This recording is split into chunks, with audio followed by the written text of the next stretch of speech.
Hey guys, today is prep day after time down here in Florida, so got the old grease gun here. So we're going to pop the caps off of the wheels here, and we're going to spray some grease in the axles there. So these little caps on the end, they pop off. I'll show you that here in a second. Then we're going to air up our tires, and then hit our miscellaneous Zerk fittings to make sure we're getting, doing some more maintenance stuff. So I got a little screwdriver here to be able to just pop that little cap there off real gently. And then there's a little fitting here. It looks like this one has a cap on it. So I pop that little rubber cap off there. Go ahead and put our grease gun on there. And we'll pump us a little bit of grease in there.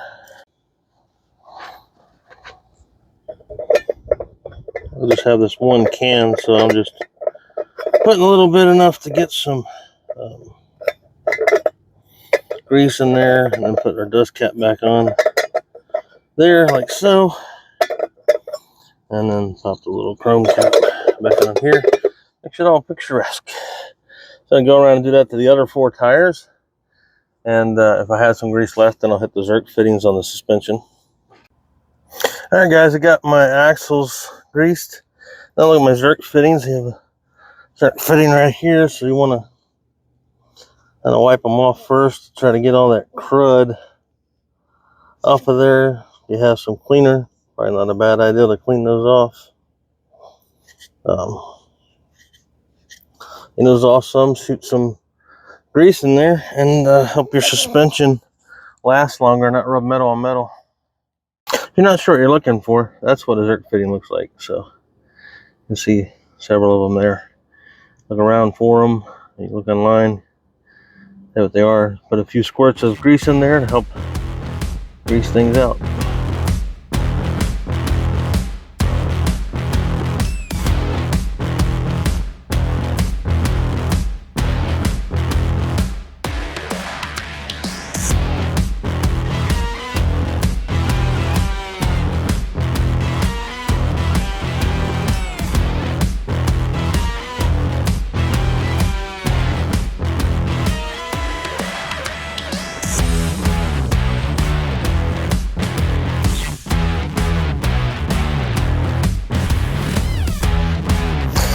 And while you've got your grease gun out, it's a good idea to go ahead and look over your hitch and know your points of grease on your hitch. And a grease point there and one over the other side, so to clean those off so I can grease that up. But while you have it out, it's a good idea to go ahead and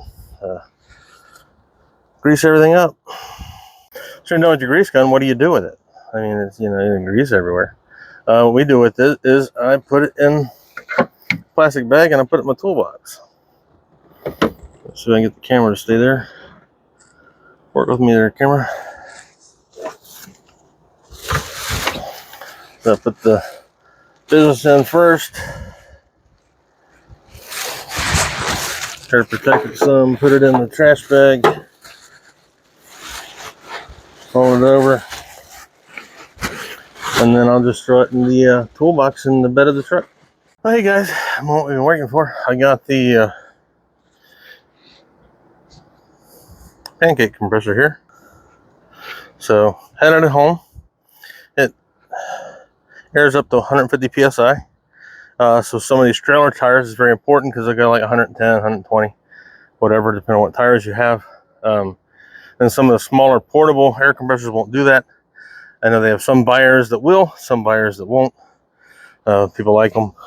Kind of pricey, so had this pancake compressor at home, so that's what we brought with us. So air up our tires now. Some people will be like, why don't you get a TPMS? We have a TPMS. I just haven't got around to installing it yet. So now these tires are 110.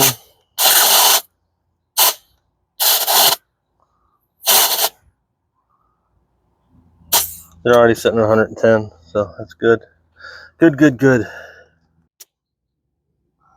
It was cold last time I filled them, so it's probably why they're right at 110. And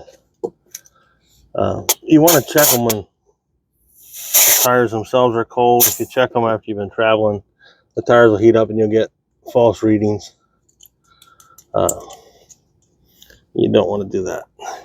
Your tires flex too much, they can overheat and blow. The same as if they have too little air in them, they can cause sidewalls to fail. If you overinflate them, if they get too hot, they can burst too. So the PSI on them is for cold, and it states that on the directions. So you definitely want to check the PSI when the tires are cold. Hey guys, I've aired up most of the tires. One thing I'll make you aware of, if you're going to do your, if you have a motorhome, check all your tires in your motorhome. And then if you have a towed behind it, car you're towing behind it,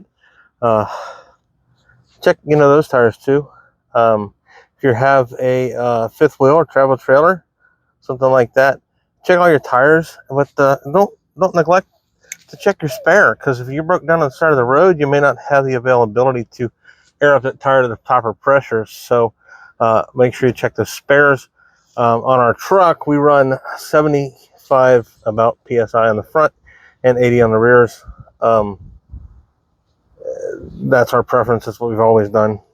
So I air up the spare to 80 PSI because I can let 5 pounds out or so on the road, but I can't put 5 pounds in if I don't have an air compressor that'll work, or if bad weather or something like that, because a lot of times the blowouts, things like that, they happen at the most inopportune places and times, and when you really don't want to have them happen. So I'm under here airing up our spare tire for the RV right now. So we'll be all ready to go. But anyways, if you like this kind of content, please give us a thumbs up. And if you like our videos, subscribe. And if you could, we very much appreciate if you share with a friend. And then hit that little bell and you'll see our next video drop. Anyways, come along with us as we follow the stripes in the road. Have a good one. Bye.